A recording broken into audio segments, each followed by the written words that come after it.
Ever look back at old photos and wonder what daily life was really like? Not the big historical events, but the small, everyday moments. Today, let's take a trip back to the 1970s in America. This isn't about judging or saying things were better or worse. It's about remembering a time that was just different. A time when things that would feel shocking or even illegal today were completely normal. So, buckle up. Or don't, because back then, most people didn't. Let's explore the America of the 1970s. One of the first things you'd notice is the air. Specifically, the air indoors. Smoking wasn't just allowed. It was everywhere. Imagine walking into a restaurant and seeing a soft blue haze hanging over the tables. On every table, next to the salt and pepper shakers, sat a glass ashtray. When you were seated, the hostess would ask, smoking or non-smoking? Just as casually as asking if you wanted water. People smoked in their office cubicles, in the aisles of grocery stores, and even in movie theaters, the glowing tips of cigarettes like fireflies in the dark. Doctors would have a smoke in the hospital break room. Teachers lit up in the staff lounge. Parents would drive with the kids in the back, windows barely cracked, puffing away without a second thought. It wasn't seen as a bad habit or an act of rebellion. It was just what adults did. It was a sign of sophistication, a way to relax after a long day. The idea that you wouldn't be able to light up indoors would have seemed completely bizarre. And speaking of driving, let's talk about cars. In the 70s, cars were built like tanks-heavy, solid steel beasts with loud, rumbling engines. You felt safe just by the sheer size of your vehicle. Seatbelts were there, sure, but using them? That was another story. Many people found them uncomfortable and unnecessary. There was even a common belief that it was safer to be thrown clear from the car in a crash. It sounds crazy now, but it was a genuine thought process for some.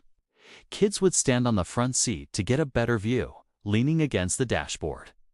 Babies were often held in their mother's arms in the passenger seat. Teenagers would pile into a friend's car, way over capacity, without a single thought about buckling up. It wasn't until the late 70s and early 80s that seatbelt laws started to become common. And even then, many people resisted. For them, it wasn't about safety. It was about freedom from being told what to do. This attitude extended to drinking and driving as well. Yes, there were laws against it, but the social stigma we have today just didn't exist. Someone could have several drinks at a party or a bar, wave goodbye to their friends, and drive home. It wasn't exactly encouraged, but it didn't raise the alarm bells it does now. The term designated driver hadn't even been invented yet. People trusted their own judgment, their experience on the road. It took years of tragic accidents and powerful public campaigns for society to collectively realize just how misplaced that trust was. Childhood was also a completely different world. Kids had a level of freedom that's almost unimaginable today. You'd leave the house in the morning, and your parents might not see you again until the streetlights came on. We walked to school by ourselves, explored the woods behind our houses, and rode our bikes everywhere without a helmet in sight.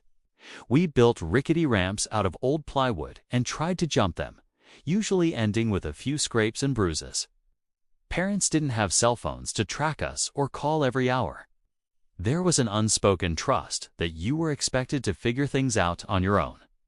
If you got a little hurt, you learned a lesson about gravity. If you got lost, you learned how to ask a stranger for directions. This freedom to roam and make mistakes shaped an entire generation, teaching us independence and resilience from a young age. Discipline, both at home and at school, was also starkly different. Corporal punishment was widely accepted. At home, a spanking was a common form of discipline. At school, it wasn't unusual to see a paddle hanging on the wall in the principal's office, and it was used. Parents often supported the school's right to discipline their children this way.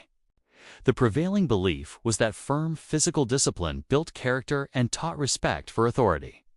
There was little to no discussion about the potential emotional or psychological impact. The goal was simple: obedience. Looking back, it seems harsh, but at the time, it was viewed as a parent's and a teacher's responsibility. Workplaces operated under a different set of rules, too, or rather, a lack of them. Safety regulations were minimal compared to today. In factories, the noise could be deafening, but hearing protection was often optional. On construction sites, hard hats and safety gloves weren't always mandatory. People accepted a certain level of danger as part of the job. You showed up, you worked hard, and you didn't complain. Toughness was a virtue, and risk was just part of earning a living. And you wouldn't believe what you saw on TV and in magazines. Advertising in the 1970s was a wild west. Cigarette companies openly marketed their products, sometimes using doctors or rugged masculine figures to sell them. Alcohol ads were everywhere, often targeting young people. Weight loss products used shame and guilt as their primary marketing tools, with no apology. Cereal commercials aimed at kids were packed with sugary promises, and nobody batted an eye. The concept of consumer protection was still in its infancy, and companies had enormous freedom in how they promoted their products. Even our relationship with the environment was fundamentally different. Leaded gasoline powered our cars. Factories billowed smoke into the sky with little regulation. Rivers were often treated as convenient dumping grounds for industrial waste. People were starting to notice.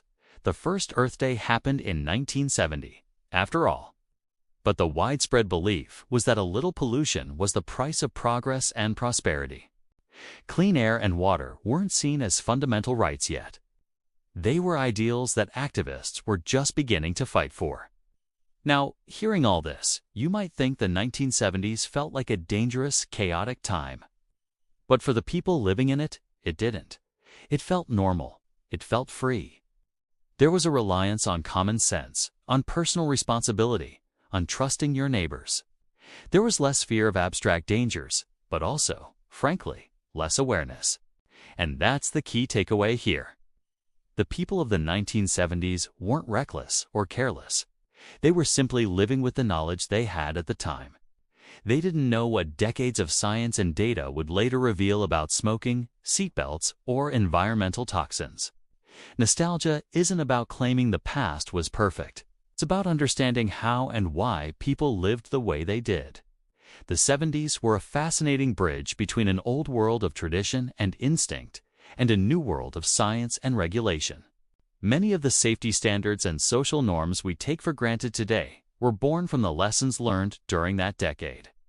So when we look back at the smoking sections, the unbuckled seats, and the kids playing freely until dusk, we're not just remembering a list of hazards. We're remembering a time when the rhythm of life was different, when rules were fewer, and when people, for better or for worse, placed a little more trust in the world and in each other. And that's a part of our history that's absolutely worth remembering. Thanks for taking this trip back in time with me. If you enjoyed this, don't forget to like, subscribe, and hit the bell for more journeys into the past. See you next time.